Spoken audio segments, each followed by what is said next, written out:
We already know that Burkina Faso is a country that has been plagued by poverty. So insecurity deepens and really worsens the living conditions of the Burkinabes. So taking into consideration their living conditions and their security is of a priority, not just reinstating democracy, but making sure that the people, the measures put in place is going to alleviate the cries of the people. Because listening to Damiba, he already gave power to the people by saying that the people will determine how long this transition government is going to be in place. So, and the people are actually rejoicing the fact that the military intervene in the situation. So it becomes a very, very delicate situation, stepping in into democracy that they have already termed instability, making sure that it becomes stable and also making sure that the transition is a peaceful one, given the other situations that we have seen in West Africa.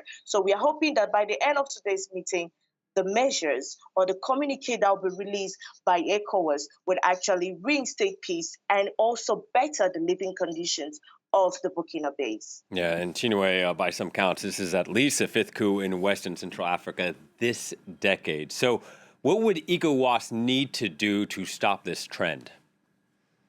Sure, the ECOWAS needs to actually put some checkmate processes into place and making the head of states or the governments, rendering them more accountable to the better living conditions of the people, not just coming, playing the ambulance policy or the ambulance process, but making sure that things are being checkmate ahead of time. Because today it's been Mali, it's been Burkina Faso and Guinea. Who is next? That is the question.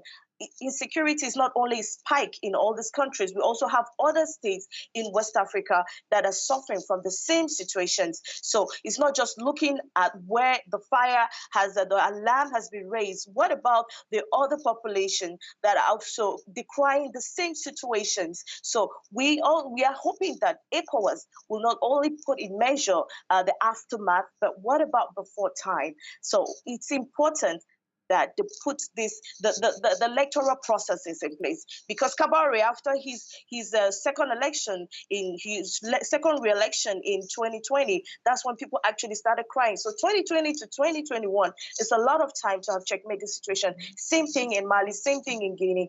There are so many other West African states that need to be checkmate before we have the same situation. ECOWAS is called to actually do this job and make sure that things are put in place to alleviate the situation.